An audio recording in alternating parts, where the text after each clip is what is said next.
You are listening to Fika with Vicky on United Public Radio, 107.7 and 105.3 from New Orleans.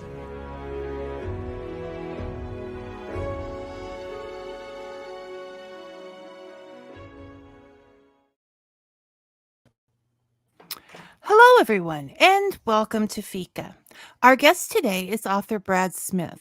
Brad has written 14 novels so far, including The Return of Kid Cooper, which won a Spur Award, Red Means Run, which was among Booklist's best crime novels for 2012, and both One-Eyed Jacks and Copperhead Road, which was shortlisted for the Dashiell Hammett Award. But most importantly, was enamored of both Copperhead Road and the Goliath Run, which we'll be focusing on today. When it comes to experiences, Brad's been there, done that, and moved on to doing more. To give you an idea of what I'm talking about, he worked in the signal department of the Canadian National Railway, and then moved on to a railway project in Africa. He's also been a bartender, truck driver, farmer, teacher, carpenter, and I can't remember everything else. But yes, when it comes to writing, Brad has a lot to draw from, leaving us with layered characters and stories that come from the heart. Because you can tell that Brad loves writing, even though he admits it's hard work. So thank you for working hard to create such memorable reading moments, Brad, and welcome to Fika. Well, thanks very much. Thanks for having me, Vicky. We always start with this. I'm sorry if it's monotonous, audience, but it has to be done. Can you tell us a little bit about those two novels so that people have an idea of what we're speaking about? Okay. Chronologically, I'll start with Goliath. It came out first. The Goliath Run is a contemporary piece. It takes place in the U.S., and it begins with a school shooting, which is typical down there, a terrible, horrible event. And that's sort of the catalyst for what happens. One of the protagonists is a woman named Jo, and her goddaughter was actually killed in the shooting. And she is, of course, beyond grief. There's a local, or there's a guy who's on the radio. He's a media type, kind of a Fox News type of guy, who tells a lot of things on his show that aren't true. And he ends up attacking the parents of the kids for the kids being killed. And our protagonist, Jo, becomes so outraged by what he's saying every day, very similar to a certain person in the States who was going around telling people that the shooting at Sandy Hook never even happened, She became so outraged by this that she did not know where to turn, and eventually she came up with a solution, and she kidnapped the radio host's own daughter to teach him a lesson. So it's kind of a combination, a procedural where they're trying to track her down with the kidnapped child, and he's fighting against her, but still pushing his lies on the radio. And I don't want to tell you too much, but I don't want to get any spoilers involved. But that's the juxtaposition of the two characters, anyway. So it is considered a crime. It is considered a crime novel. There is investigation in that as well as the background story. Yeah, the investigation is probably 50-50 with the background story and the character stuff. And it's there's some FBI agents and also local police that are trying to track her down. And she's a very, very smart woman, and she stays one jump ahead of them all the way through. Copperhead Road, we got to go back about 90 years. It takes place during the Great Depression in Appalachia. And it's about a place, the Flagg family, who have been manufacturing molasses down there since before the Civil War. And it takes place in 1936. And like everything else in the 1930s, there was no business happening. There was no market for molasses because nobody had any money to buy anything. And the daughter of the Flagg family comes home. She loses her job in Chicago. And when she realizes that the family's not making any money anymore, she stumbles upon this old guy who's making moonshine in his backyard and finds out what you can get for a gallon of moonshine. So she has this eureka idea that they're going to start manufacturing moonshine in the old molasses plant. They hired this fella, he's a black man from the backwoods, to teach them how to make it, but they have no idea how to ship it and market it. And when they try to, the bad guys end up pulling their trucks over and beating up the drivers and taking the moonshine away from them. So she ends up finding a guy named Bobby Barlow, who's a local. He's a bit of a ne'er-do-well to a certain extent. He's been in and out of jail a couple of times, but he's a complete car guy, and all he cares about is racing cars. And this is in the fledgling days of stock car racing, when they would basically race in a farmer's field on a Saturday night, and you might win $5 for winning. So she decides that he's the guy she needs to build her a fast car and transport her moonshine to the various markets around. So it's kind of about the relationship between the two of them, and also of the two of them staying ahead of the cops, known as the revenuers back then. And there's a local crime family that's also a very bad group of people that they have to stay ahead of too. So it has that Bonnie and Clyde vibe.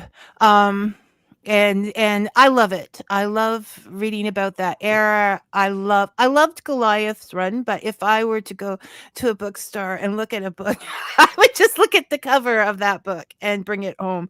And it did not disappoint. Copperhead Road is and I want to go on to read your other novels, but I'm definitely just reading that made me a fan right off the bat. And thank you very and much. Goliath Run is just, well, these sound like two very different books, different eras, different times, locations, and yet they feel the same to me, because they're both about people when the outside world, outside actions change their actions, how they would normally live. I'm sure that Eva's family was very God-fearing. They would never think to break the law before the Depression, and people were going hungry in their neighborhood. And Jo was pushed to things that she would never normally have done if her goddaughter had not been killed. So you are the man behind these words. Do you feel that there was growth that came from these things happening all the way around? They did things that they normally wouldn't do, and it changed them and the lives around them. Do you think that that rules weren't always there not to be broken, and that justice, our idea of justice, the book idea of justice, is kind of murky sometimes, depending on the circumstances? Yeah, I definitely think it's murky. And the line that I love that I stole, it's on the front of the front page of Copperhead Road, is from Bob Dylan: "To live outside the law, you must be honest." And I think that's, I'm not advocating that, kidnapping or bringing moonshine, but it goes back even to the days of Robin Hood. Robin Hood is a perfect example. I kept saying Robin Hood. Go ahead. Yeah.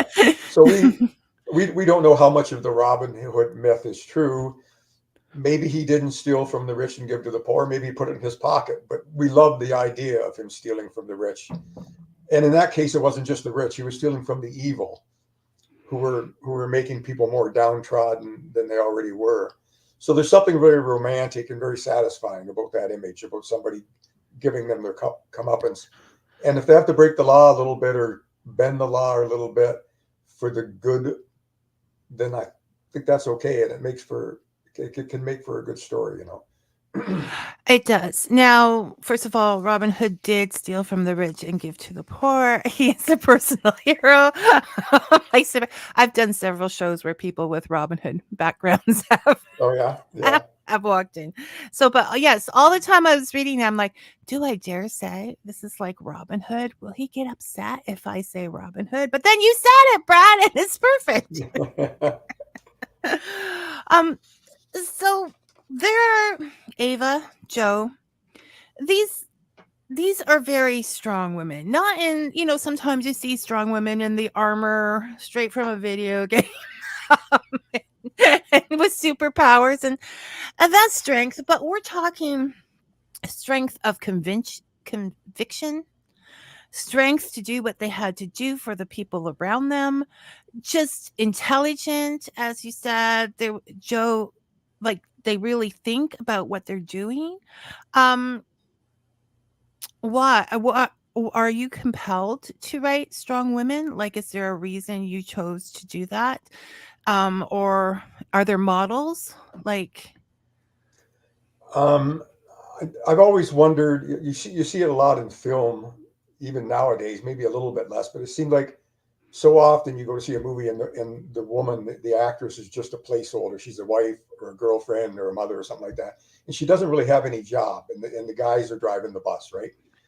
And that's not true throughout history. It's not true right now, and it's not true throughout history either. When if you just look back and take any random list of women with like Eleanor Roosevelt, or in Canada Susanna Moody, or Harriet Tubman, who's got a connection to our area here. I mean, this has been going on forever, and it's always puzzled me why they haven't really gotten a bigger stage, and a bigger spotlight. Because, and I think that when they're independent and super smart and very savvy, like Ava and Joe are, they're just much, much more interesting, and that they can make the counterpart more interesting too. But in Copperhead Road, for instance, Ava's counterpart is Bobby, who's a savant-like guy when it comes to cars, but he's not as smart as Ava. I mean, and he knows he's not as smart as Ava, which is pretty cool. well, Ava has some things going for her. She left the area for a while, so bringing back new things always helps. And at that time, she grew up her father was a minister, and there was a lot more reading and stuff going on in those households, I think, with the Bible and stuff. So she would have a leg up there. But speaking of Bobby, poor dear Bobby, uh, we look at him and we say that Bobby ain't so smart. But that Bobby could rip apart a car and put it back together like nobody's business.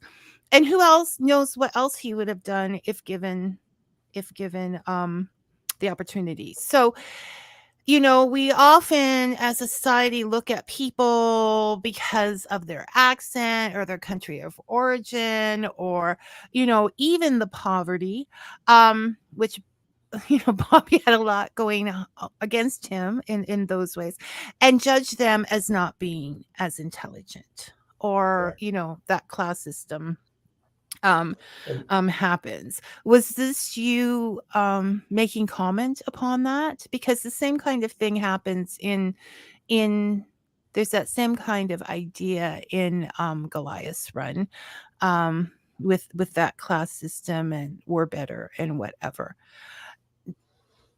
well, Bobby, I think it's a compliment to say that somebody is very simple. It sounds like an insult in a No, I way, get but you. it's not. Yeah, and Bobby is a very simple guy. His whole life, for instance, he went and served during World War One, and when he came back, he had that to deal with. But his whole life has been very kind of straight ahead, and he's not complicated in any way really. And he's had his problems. Like I say, he's been in and out of jail a couple of times, but he's not some sort of mastermind of anything. He's just living his life, and he's a very simple guy in the best way. And maybe meeting Ava brings out a little more in him about not so much of what's right and wrong, but about he's kind of pushed into an area where he may have not had entered on by himself. Like after, I don't want to tell too much, but after I Ava, know it's hard. yeah, after Ava bails him out of jail the first time, and he kind of sees what's going on. He changes a little bit, but he doesn't change a lot. His morals are the same, and his tunnel vision is kind of the same. He's more excited about building them a fast car than he is about the moral aspect of selling moonshine, because building fast cars is what he loves to do. So it could be that it's not just Ava, but he has a goal. Like he has a goal and a possibility of reaching that goal because the finances are being. Yeah. So he is Leonard Skinner's simple man. There you go. Yeah. They wrote the song. That's the first time somebody's come up with that. Very good. I love that song. So Yes. it happens. Okay. We have a question from author Brian Griner. Perhaps a better description of Bobby might be uncomplicated rather than simple. Well, we've already. I should have got that question before. We're going with simple, Brian. But I hear what you're saying. This is the problem with language and how there are so many words that are lovely words, but society has given them a negative type of meaning, right? Like, yes. Yeah. So yes, but we are now very positive about Bobby being simple. I'll do that. Or uncomplicated. Uncomplicated. It's okay. Brian and I have disagreements all the time. Well, tell Brian he can offer any advice. Any suggestions are welcome. Excuse me. Allergies again. But there's definitely that class system thing happening in both of these books. Do you look into that often with the other books? I haven't had a chance to read them all yet. Yeah, I think there's probably a common theme. Like even in Goliath Run, the New York cop Bell, he's being looked down upon by the FBI. Mm-hmm. So there's that too, which is kind of a sub story, but it's very much there, and they don't consider him to be a real cop because they're FBI, right? And as it turns out, again, we don't want to say too much, he outsmarts all the FBI agents. Well, yes. Yeah. I sometimes think we need to do a show and then make everybody read the books and then do a second show where we can actually get into the characters and things, because this drives me crazy. So Copperhead Road, it's a historical crime fiction. You've gone to another place, another time. How much time did you put into researching for that?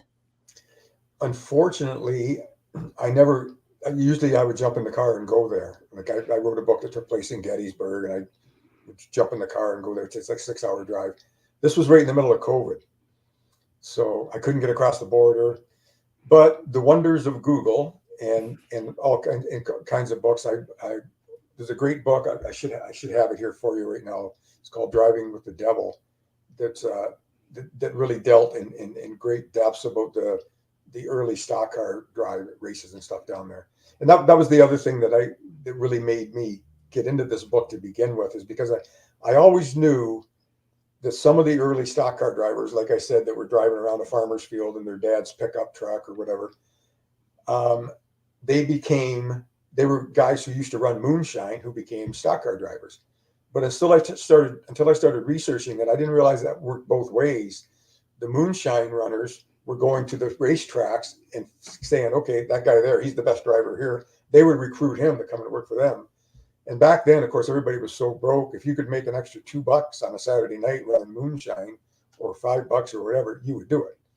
So and of course, the whole stock car thing became the juggernaut known as NASCAR today, which is a multi-billion-dollar thing. But this is really back in the really raw roots of the sport, where if you had a $50 car, you could be a stock car driver. Nowadays, you need $1 million car. Well, I remember. No, I was going to say, when it comes to car prices, like even when I was young, I think my father picked my first car up for like $50 at a Wreckers and then safety did. So things have come from those prices really fast. Yeah, when I was a kid, when we were 14, we started driving when we were like 14. Not on the road, but my buddy had about a 30-acre farm outside of the little village Canfield. And we bought several cars, and I don't think we ever paid more than $30. We bought one for $10 and one for $20. And we had our own track in the field, and we would just run those cars hard. But by the time we turned 16, we kind of knew how to drive, Because So this was a natural for you to write this book, yeah, and with that as the basis, as well as you own your own 1936 Ford Coupe. yeah, mine's actually a 37. Oh, is it a 37? Okay. Yeah, yeah, they're very similar to the untutored eye. You wouldn't know the difference.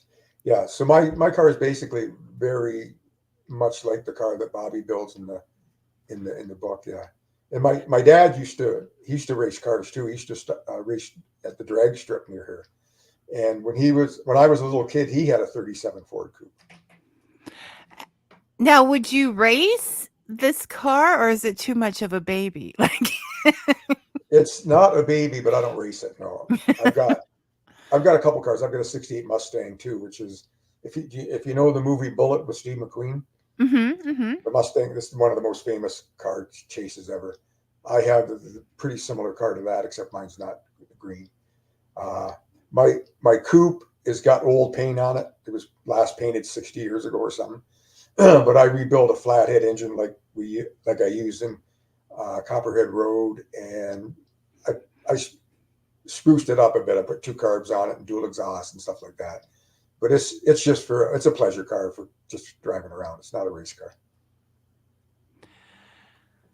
And no. So you were, and that was Driving with the Devil. It's about the history of NASCAR and those Yeah, things. it's a terrific book. Yeah, like But some of those guys down there were just unbelievable. There was one guy named Roy Hall, and there's a song by Jim Croce called "Rapid Roy." That stock car boy. Look it up later.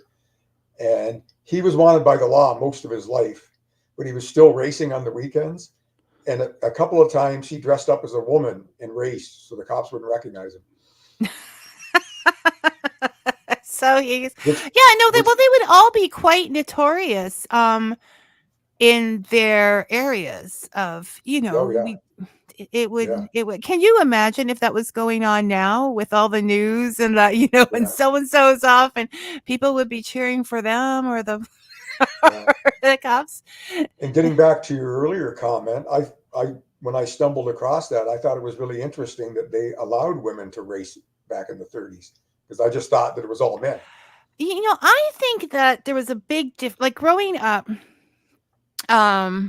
out in the rural area here, we didn't actually have a farm, but I would go to the friends of a farm that had farms and Mhm. watch their mums, and they did everything grow the garden, and people did not mess with them. Okay. They had their own power. And Yeah, I sometimes think that in rural areas the women had to do more, not that it's anyways, the point was in rural areas they sort of have their own ruling, and if it needs to get done, it gets done regardless yeah, of who. and probably if you dug into it deep enough, there were a lot of cases when the women did a lot more than the men, depending on the man himself. You know what I Oh, mean? hallelujah, bro. Hallelujah. Yeah, No, but they did a lot. And it's something that people don't, you have to sort of live that to really see it happening, the power that was theirs, because yeah. their jobs were just as important as that time. They weren't considered. And they found you found, like I was the same as you. I grew up in a little village of 100 and some people, but surrounded by farms, and most of my friends lived on farms, so I would go overnight on the farm, stuff like that. And you're right, their mothers could. I mean, they just weren't making the oatmeal in the morning and doing the ironing. They were out in the barn doing the chores, and if there was wiring problems or electrical problems, plumbing or whatever, they could chip in and do it all. Because you didn't phone up a plumber or electrician in those days. You know. Do it yourself was a religion. Okay. You weren't going Yeah. to give somebody else money to do something that you were capable of doing yourself.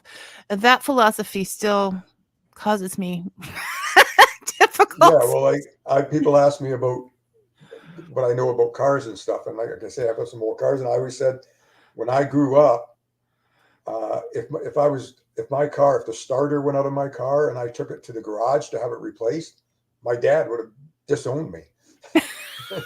I thought No. Yeah. Okay, enough. Okay, we were supposed to be talking about the book, but I just have to say, when I was older and I started working, I went and bought a newer car. It wasn't brand new.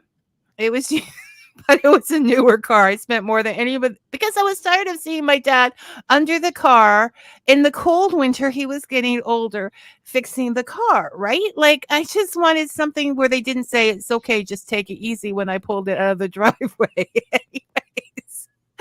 Oh my goodness. I created the havoc that I created by just buying this car and paying this money was no, you got to live it. So so when I read Yeah. these books, when I read that, it's almost like, even though that was way before, but not as far as I'd like it to be, but it it really feels like home. You know what I mean? It's not like we Yeah. were moonshining out back, but there's something about it that just pulls you in, a familiarity that is, I don't know, almost And I instinctive. like the little authentic moments. You and I, we talked a little bit about Steinbeck when we were off the air. In Cannery Road, do you remember when Mac? I know you remember this because you're a Steinbeck fan. When Mac and the boys go to get the frogs, Oh and yes, yeah. they borrow the Model T truck, and they back it up the hill. Well, they have to back it up the hill because the transmission bands are so worn that they won't go up in forward gear. But that's such a nice little thing, and you can tell that John Steinbeck knows exactly what it was like to drive a Model T Ford. Yes, Because no, yeah, those little details are important in writing. And I think exactly. that's why I was drawn to him. That feeling of the rural, the gritty, the making it work. Yeah, Um yeah. it's but we'll get okay, so Brian's back with all your books seem quite serious in tone. Do you ever as a writer feel the urge to try something else, such as a light comedy or other genres? I don't know what books Brian has read, so I can't comment too much on this. But I've been told that my books all have a fair amount of humor in them. Uh, so maybe Yeah. Goliath, maybe not as much because I mean, when you start with a school shooting, you can't get too light. But Kid Cooper, Red Means Run, uh, Busted Flush. Um, I was nominated for the Arthur Ellis Award. Uh, Well, yeah, so yeah, I think my books do have a fair amount of humor. they cover life. So just in life, there's humor as well as the dark side. I'm thinking um Copperhead Road was I mean, its humor was just about life, right? Like things that happen that you can it was pretty serious. Well, But the baseball stuff yeah, yeah. was meant to be funny, you know. Yeah, no, So no, that was. yeah, Um, yeah, it's just a mixture. But I know I haven't read it yet. But in reading the synopsis for Hats Off, which you wrote the screen was made into a movie. all Um, hat. all hat, right? Yeah, Because they're all hat and no cows, right? That no all cattle. hat, and no cattle. Yeah, Yes, yes. So that is supposed to be a lighthearted movie with its funny moments, and so therefore I feel that the book is. yeah. We have to read more, Brian. We have to read more. Dave asks. I should read. I do Oh, know. I know a little bit about this. There's a place not too far from me, about 10 miles up the lake. There's a place called Austin's Park, and the owner of Austin's Park, believe it or not, his name was Park Austin, and his daughter is a good friend of mine, and his grandkids are good friends of mine, and he had stories about rescuing some moonshiners off of Lake Erie at once. And there's been a couple of good books written about the guys that ran booze across Lake Ontario. There was a guy from Hamilton named Ben Kerr, and I think the book was called Whiskey and Ice. And it's a very interesting book if you can find a copy of it. Ben Kerr ended up owning the Hamilton Tigers, which were an NHL team at the time. Tigers, not football. And they actually played out here in Dunnville against the Dunnville Mudcats. We're kind of a iconic team. If you're from this area, you've probably heard of the Mudcats. Yes, yes. Yeah. So I don't know a lot about it, Dave, but I have heard quite a bit about it because, as you know, prohibition was lifted earlier in Canada than it was in the U.S., which opened up. Oh yeah, big Yeah. business. And Hamilton had quite a crime scene for a while. I'm just gonna read the question for those because on the radio or whatever who Okay. can't see the question. Dave was just asking Brad if he ever thought about writing a book about the moonshiners running across Lake Erie in boats, not in cars. So that's what we were talking about. Oh, he corrected himself. Robin. Good morning, Vicky and Brad. He's out west. Was wondering, Brad, what inspired you to write about mysteries, crime, and such? Yeah, that's an interesting question because I really didn't sit down to be a crime writer, and I don't know what really identifies a crime writer. I feel like I write character pieces, character studies, and I guess I was drawn into that aspect of things because it might be more interesting to write about a bank robber than a guy who, delivers mail for a living. So I think One-Eyed Jacks was an early book, and it was about a boxer who was just trying to get some money to buy his family farm back or to save his family farm from the creditors. So it didn't really start out to be a crime novel per se, but I guess it kind of morphed into a crime novel because of the people he ran into trying to raise the money. And the same, I guess Copperhead Road, basically, because of the moonshine thing, was going to be a crime novel all along. But it was more like I'm just interested in character studies. And I heard Elmore Leonard talk one time. I had a chance to talk to Elmore Leonard once on the phone, but I heard him in a separate interview, and they asked him how he what he had to start a novel, and he said the only thing he knew when he started a new book was what the protagonist did for a living. And I thought that was pretty interesting and hard to believe, to tell you the truth, but he had no reason to make that up. So yeah, he would start writing a book when all he knew was what his protagonist did. And which brings us to, your books are fast paced. They, the characters there, the action's there, it goes until it ends. So I can see you just sitting down and start typing. That's how I picture you writing. But is that how you write, or do you plot a lot before getting in there? No, I've never done you. And I always preface this by saying there's no right way or wrong way to. Oh, no, we have writers of all, but it's always interesting. I would say you can write 1 page a day for 300 days if you want. I wouldn't recommend it, but I've heard of people who have Bristol boards on the wall, laying out where everything was going. And usually when I start a book, I know the beginning and the middle and the end, but I don't know all the details. And sometimes I don't know a lot of the details, but I've never really wanted to do a really intricate outline because I feel like it would take away from the spontaneity of things. Every book I've ever written, there's been a character who has surprised me to a certain extent. So it's not accurate to say that they write themselves because that's kind of bull, but they kind of reveal themselves to you, And so if I had a very specific outline, I might lose that. I might just say, okay, this guy here is only going to be this or whatever. So I've never wanted to, and it's worked okay for me so far. Just knowing the beginning and the middle and the end type thing. And then once you start writing, it kind of fills itself in, And of course, when you start rewriting, that's when it really gets better too, So you've said that it's hard work. It's one of the hardest jobs you've ever done. It's about sitting there every day and doing it. That's where the discipline comes in. Not just having the dream, but sitting there and doing that work. How did you gain the discipline to do that? Do you have any suggestions for other people out there? It's a difficult thing because it's absolutely the toughest thing. And with me, it was at some point I told myself that I had to prove that I could do this. And so it was like a challenge. So I couldn't allow myself to fail. And once I published the first book, I was going to say it got easier. It didn't necessarily get easier because working is, Dorothy Parker said, I hate writing, but I love having written.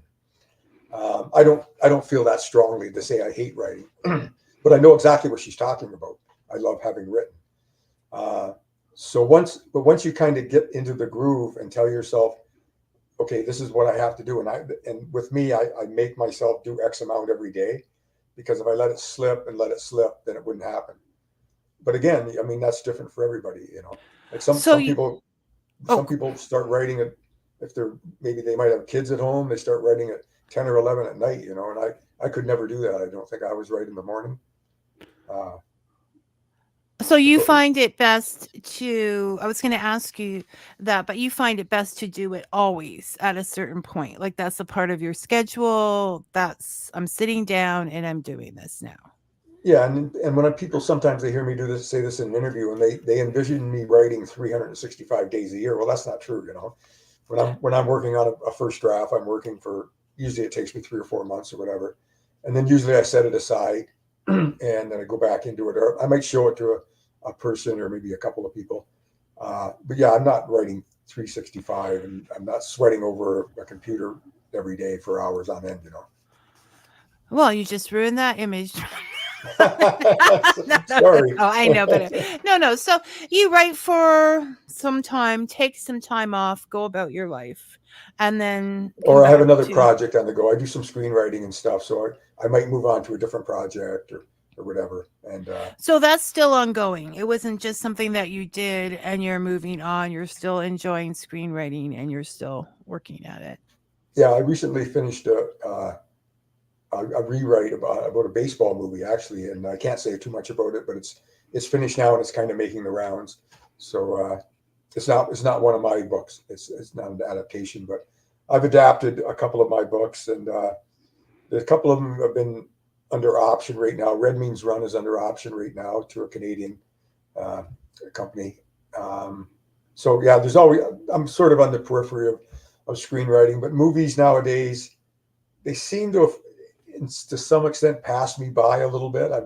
I'm kind of in love with the movies of the 1970s, for instance, which was the golden age of movie making with, The Godfather and Cuckoo's Nest and so many great movies. And nowadays, there's so much stuff is post-apocalyptic, which is fine if you're into that, or it's Marvel comics, or it's horror. And it's just a lot of really big budget, like crazy budget stuff. But indies are making a pull with the way the world is, and with computers and that, it's opening up, and there's a lot more indies going out there. And I think with that, we'll see more of that, that kind of thing. But they're harder to make too, Getting the producers and getting the money is difficult to do. Yeah. But there is hope. There's hope. Always hope. I agree. I hope you're right. Okay. Nancy would like to know. Hello, Nancy. What are you working on now? I want to know that too.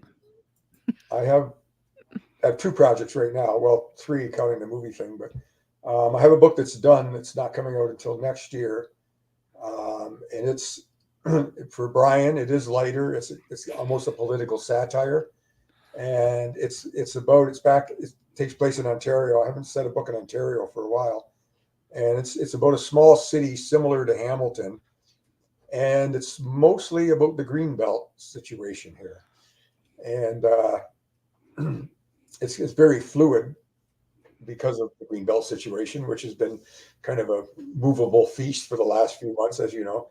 And it's about a baseball player. This is kind of my baseball novel. I've never really written a baseball novel. I'm a huge baseball fan. It's about a guy who's a baseball player who's kind of forced into running for office in order to keep his job, because the owner of the team wants to split the vote in order to get his guy in. So that's coming out next year. It's called Billy Crawford's Greatest Run. That book is done. And getting back to moonshine, for some reason, I was doing some research about the city of Moose Jaw. And I don't know how much you know about Moose Jaw, but they used to call it Little Chicago. And now I know why. Because it was a crazy place in the 1920s, and the population was only like 25,000 people. But it was brothels, speakeasies, gambling dens, all along a place called River Street, which is the oldest part of the city. And there was rumors that Al Capone used to travel there to buy booze and to hide out and stuff like that. So I've sort of, and this has got a more of a lighthearted thing too. I've sort of created a book around that, and it's not about moonshine like Copperhead Road is. It's more about the characters and revolving around us, and it's just it's a really fascinating. It's a fascinating town when you think about where it was and when it was. In the middle of the Canadian prairies. You didn't expect to find that. No, and it's interesting. I mean, that's what it is. You learn about something, and then you think, what if? What if this happened or that happened? No. I went through your list of jobs, and I have to say, it's pretty impressive for a writer to have. I mean, you have tons of experience. You were out there doing that. I wonder how much Steinbeck had to do with that, that lifestyle. Or maybe it's just I couldn't hold down a job. No, but I'm not saying that. Why are you being? Why are you? No, I can see that. As I pointed out at one point in time, I too put a typewriter in my trunk and was going, and was having a very good time till my husband came along. No, I love you, guy. I had a friend stand in the driveway saying, "I blame Steinbeck for this." So I can see that. But okay, so then there's the question. Was it just that you couldn't keep down a job?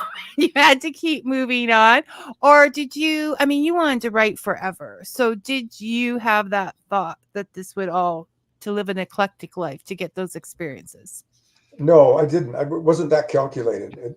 It maybe subconsciously a little bit, but it really wasn't that calculated. I really liked to travel when I was young. I'm more of a homebody now. But I ended up in Texas and Alberta and Africa and wherever. And wherever I went, because I had so many jobs, because I would go somewhere and I need money. So it was only so if I could get a job as a roofer or a bartender or whatever, I would do that. I mean, and it served me well because it got to the point where I could do a lot of things. And you're right, it definitely served me well in terms of when I did start to write. But it was probably more than the job experiences were the different people that you meet, because you meet people from all walks of life, and that's, to me, that's probably the bigger thing than the jobs themselves, Well, in your bio, you wrote about listening to the neighbors in those days. People talked across the fence or whatever, listening to the neighbors, listening to their stories, these older guys that had been in Vimy Ridge or whatever. Mm-hmm. And in both of the books that I have read, there is this older gentleman, guider, if you will, that just sort of stays off the sides and gives, opinions without having to be listened to or whatever. Do you think listening to the stories of older folks, seeing them as people and a life before you knew them, had any influence on those characters?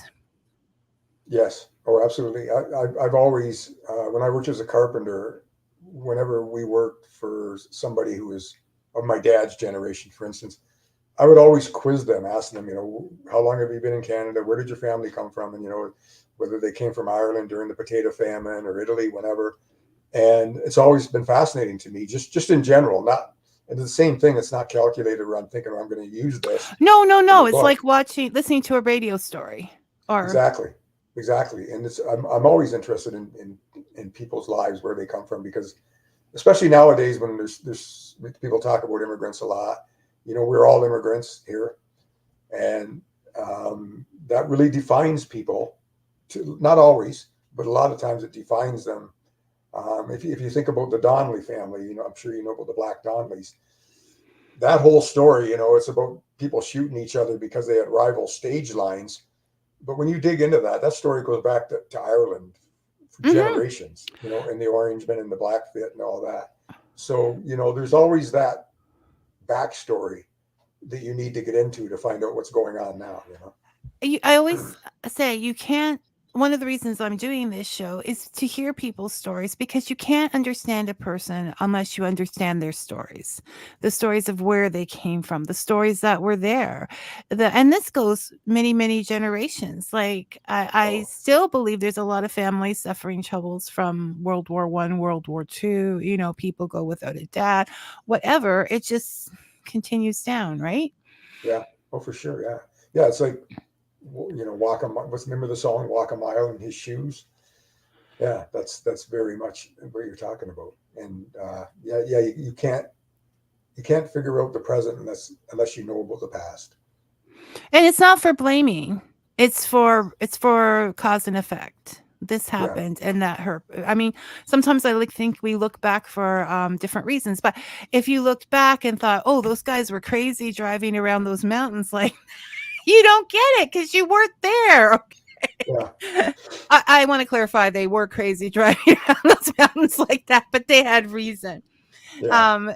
They had reason, and they didn't like being told what to do. Okay, this was an important aspect. Yeah. I mean, because there was a lot of, I'm Irish, so I'm allowed to say this. There's a lot of Irish people there, and okay, I got myself in trouble, but there's a tendency not to like to be told what to do because they came from a country where they were. Yeah. Well, the other thing about Copperhead Road is it was also work. There was no work. Right.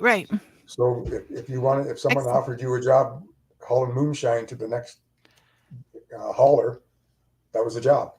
And that goes back to the whole, even Bobby being in jail a lot because you did what you could to make money. I mean, bank robberies, that was the Yeah. heyday of bank robberies and things as well, right? Because people Yeah. needed to eat. Yeah. And there were a lot of bank robbers in the 1930s. Yeah. Yeah, like a lot. And a lot of them were portrayed to be Robin Hoods, but most of them weren't. Yeah. Yeah. Not what I've seen with Bonnie and Clyde. But, something starts out noble and then it just attracts the wrong kind of people. Yeah. It definitely does that. Okay, so you mentioned, so I'm not spoiling this. Luther was a man of color, and he was basically running the show, making the moonshine, made the best, and running. And you can see how in that need, everybody's roles became important. People became the boss of their area. Other people bent over to their expertise, like, yes, sir, I'm going to go do what you say right now. And all of those lines start to disappear and merge together because people have a goal and they're working. Yes, it's very democratic. And Yes. yeah, and and there's really very little mention of Luther's race in the book. There's a couple of derogatory terms from people that you would expect it from, but the rest of the time when he's involved with the Flagg family and they're making moonshine, everybody's an equal, and that shouldn't be a revelatory thing, but it's in the 1930s. It was. It was a bit, once again, taking the time into context. I think that's Yeah. so important. We go over, like you said, you lived a Huckleberry Finn life growing up. And Yeah. yet some people will look at that book and say, well, this is a horrible book.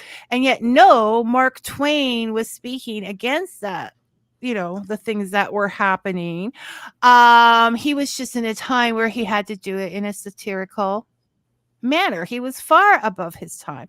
And so people have to remember, you have to take it in the context that it was at that time. Not saying that that is the best way to be, but that is what they knew and was. You're preaching to the choir here, because it drives me crazy when people all of a sudden that Mark Twain is kind of out of favor. Mark Twain was shining a light on this stuff, and now he's being criticized for shining a light on it. I mean, he was totally doing the right thing, in my opinion. But now all of a sudden it's kind of like they don't want to teach To Kill a Mockingbird in school anymore because because of some of the language in there. But Harper Lee was doing the same thing. She was shining the light on racism. And so there are books that are not read alouds. I call them not read aloud books. Yeah. But you definitely learn a lot by Yes. going there with them. But I have found someone, I think I'm going to see if they will come on the show about Mark Twain, because it's gone too far. Yeah. Yeah. I mean, Hemingway called Huckleberry Finn the greatest American novel ever written. And he wasn't even nice for him to give a compliment. Yeah, especially complimenting another writer. Wait, what was that quote? Never show me your work. I'll either hate you because you have no talent or despise you because you're better than me, or something like that. Probably the only reason he was complimentary towards Mark Twain is because they weren't contemporaries. If they were contemporaries, he probably wouldn't have said it. Yeah, no, definitely. Yeah. So I am totally off track here. So we talk about Steinbeck. How do you think he has affected your writing? Your life. What do you think that means to you? Because I mean, you've said that you read Grapes of Wrath every couple of years. He's definitely had an impact. What would you say that would be? I think just because we had such similar backgrounds, and that he was so, actually, to get back to Hemingway again, even though he and Hemingway are very different. Hemingway said, when you write something, you can tell how much a person knows about something by what they leave out, as opposed to what they put in. And now Steinbeck's writing was like that when he was writing, like taking The Red Pony or Mice and Men. When he was writing about those little farms back then, you could tell that he lived that. I mean, you could tell what it was like in that bunkhouse. You could practically smell that bunkhouse, The one guy was putting liniment on his legs, and there was a dog that smelled and all that. And without overwriting it, he completely lets you know that he knew exactly what he was talking about. And he had so many different ways to do that. You look at Grapes of Wrath, how he went, especially early on, the first chapter would be about the people, and in the second chapter, there's a great scene in there where a turtle climbs up an escarpment or an embankment beside a road, and he gets a seed under him, and the truck hits the turtle, and he rolls over, and then the seed lands in the dirt somewhere, and it's going to sprout. Well, that's the whole second chapter, I think, about 2 pages. And then he goes back to the Joad family, the next chapter. But he does it so well. And it's just like a painting, basically, No, I can see Hemingway saying that, because regardless of what I say, he was one of my favorite authors as well. I had a big thing for that whole group. And the conciseness of writing, which I see in your writing as well. Sometimes I like flowery, but in general, I will go for just to the point. This is, I think the cutting is important. Yeah. I think that's one of the reasons that nowadays I like Hemingway's short stories better than his novels. And he only wrote, 5 novels. And I still think his first novel, I don't count Torrents of Spring, The Sun Also Rises, I think is his strongest book. But when you get back into his short stories, especially some of those really short stories that are like 2 pages long, they're brilliant, and I really think they're his strongest work.